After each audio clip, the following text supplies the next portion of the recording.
Hello guys, today we're gonna be making 2 single serve chocolate chip cookies. They'll be big cookies. What we need for that is first of all 3 tablespoons of brown sugar, which you can find here. To the sugar we add 2 tablespoons of melted butter. Ooh, this is hot.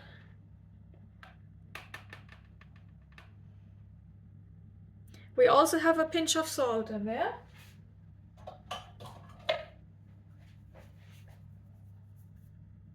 Pinch of salt, and then we need like 1 tablespoon of egg. So an egg is usually 4 tablespoons. So a quarter of an egg. So you whisk that up first. The rest can just go into some omelette or something. Or alternatively, you can use 1 teaspoon of cream cheese. So then we'll mix this a bit.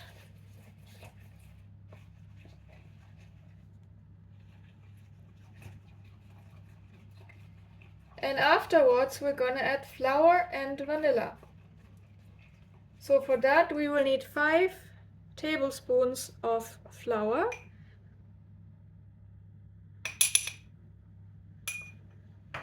And we will need a 1/4 teaspoon of vanilla.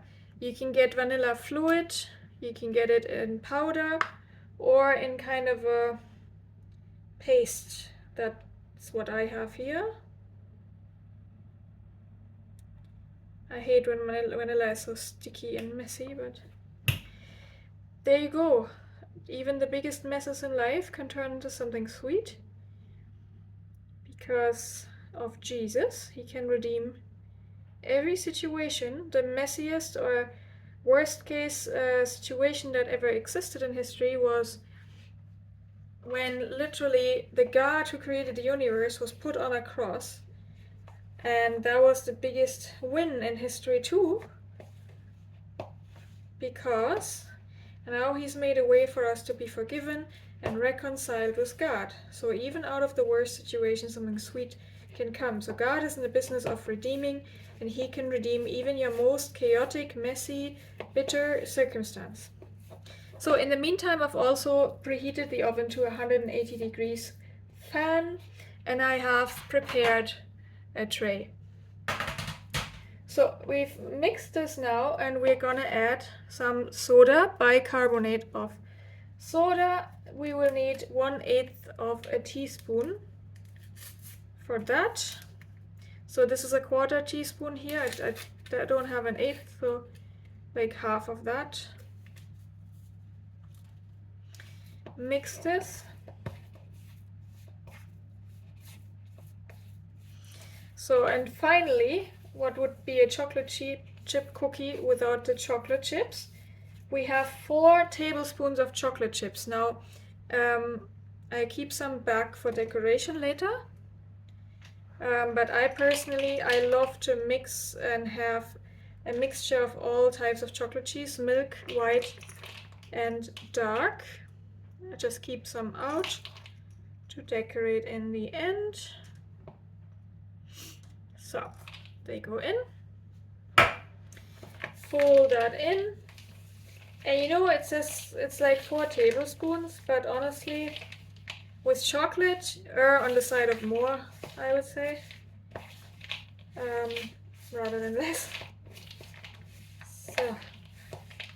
So this is now the normal chocolate chip cookie. We'll just mix this until the chips are incorporated.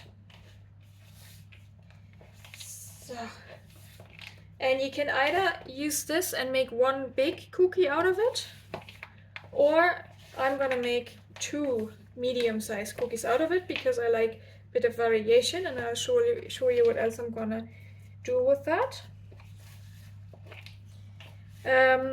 Just as I give you an idea, the total calories of all of this, it's like 5,400 and no, sorry, it's 544 calories. Sorry, it's not 5,000. I was thinking that's a bit extreme. So if you make 2 cookies like I'm gonna do, then you have about 270 per cookie. So bear that in mind.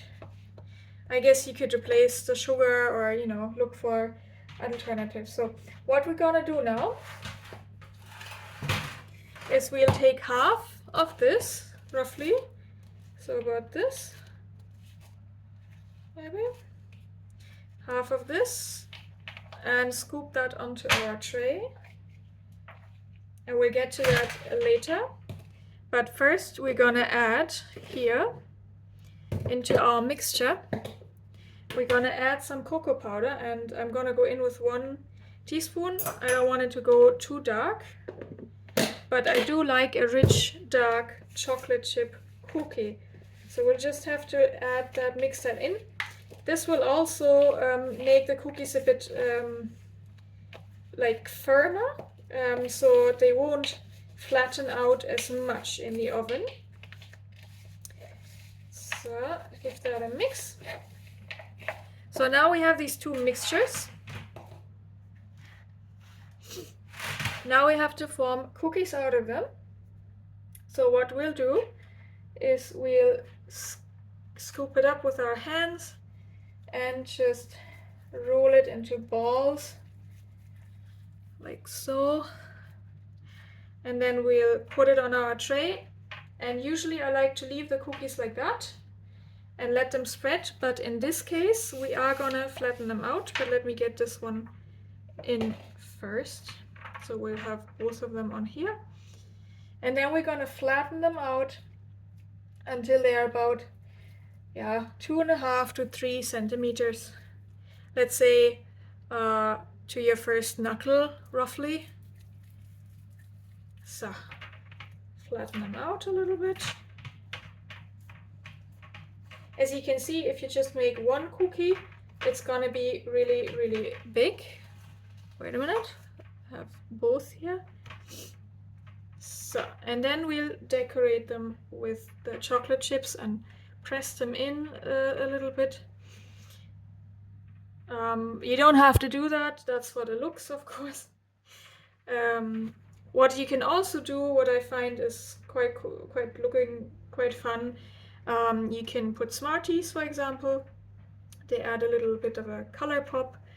You can obviously put sprinkles on it. You can add maybe some nuts into it if you like that. Or freeze-dried strawberry. Obviously strawberry and chocolate is an absolute winning combination, so that would be very good as well. So now I need to quickly wash my hands, otherwise I'll mess up everything I touch.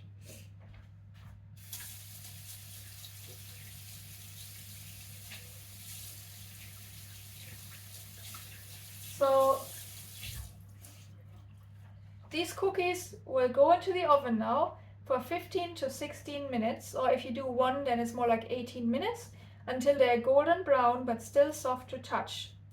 And then we will let them cool for 5 minutes on the tray, and then we can transfer them on a rack. So I'll see you when they're... So you guys, there they are, out of the oven, fresh and warm. They have been resting on the tray for 5 minutes, and you can't remove them earlier because they'd be too soft. But now they can cool here, or well, I'm gonna eat one. It's so nice when they're warm. Just an additional tip, if your dough is too runny, you can add a little bit more flour, and if you want to add other things like nuts, then you can, so if you go with the 4 tablespoons of chocolate chunks, you can replace 1 tablespoon with something else, for example, but get to roughly the 4 tablespoons in the end. And yeah, so if you want to refrigerate them, you can refrigerate them raw, or you can freeze them and then bake them off whenever you want. And now we're gonna have a look at the dark one. This is my favorite. So chocolate is soft, and look at this. I hope you can actually see this properly, but it's like crunchy on the outside and still chewy and soft on the inside. So I hope you enjoyed this video, and I hope to see you again very, very soon. Enjoy! Bye!